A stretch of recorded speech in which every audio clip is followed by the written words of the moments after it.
Hi there. Today we're going to look at the content slider. Now the content slider is a great tool if you want to attract the attention of visitors as soon as they land on your store. Now let's see how to add a content slider to your store. Now the first thing you need to do is log into your store and select a template, preferably one with a built-in slider.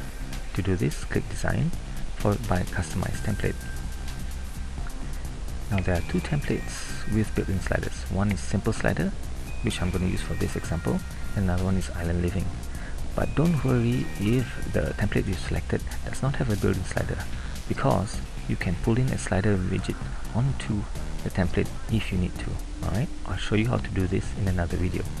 Now moving on, after you've selected your template, click View Store, and then click Design followed by Layout. You'll see a pop-up, just click OK, and followed by click to edit the slider link. Right? Now these are the slides which I've already uploaded to the store. As you can see, the call to action does not obstruct the product image. Okay, so when you plan for your product shots, please keep this in mind. Okay, now this is acceptable of course, but this is, and try to avoid situations like this. Okay. Right, now you notice that there are 4 slide layouts to the left of the page. Okay, let's just drag one in. Keep an eye out for the grey horizontal bar, like this one right at the bottom of the first image, right? Because that will indicate where the new slide will be located. So I want to leave this at the top, so let it go here, right?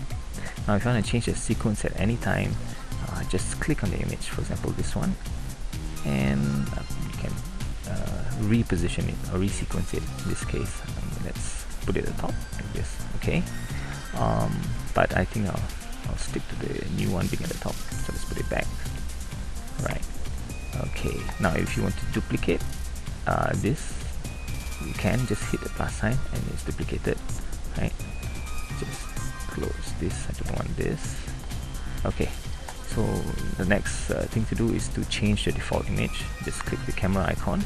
You have two options. You can use your own image, or you can use our stock photo option, which is sourced from Pixabay. These are royalty-free images, so you don't have to worry about copyright infringements. In this case, I'm going to upload my own image because I've already prepared one. Okay, this has been optimized for the web. Notice the size. This is the original one. It's 600 KB. The optimized image is only 89, which means you'll download faster, and this will make Google happier, right? Okay. You notice that the text there's no contrast between the text and the background. So to change it, just click on it. The menu will appear. Okay, let's choose a lighter text, and problem solved.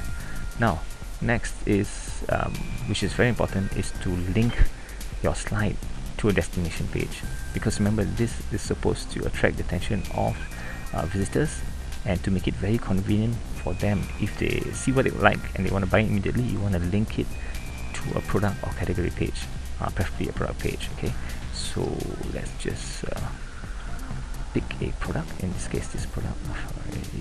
Pick this. Okay, I'm going to link the image as well as the buy now button to the product page. Okay, and yeah, just hover over, click OK. Okay, I'm happy with the layout and the sequence. One thing I would like to suggest is keep the number of slides to a maximum of 5. There are 6 here, but this is only an example, because if you have too many slides, it'll turn out to be quite cumbersome for your visitors, right? So let's save the changes. Save. Okay, so let's go back to the new slide. Click this pip right here. Click the buy now button, and you'll end up on the product page, which is very convenient for your customers. Right, you know the drill. Don't forget to click the like and subscribe buttons, and we'd love to hear some feedback in the comment section. Thanks for watching.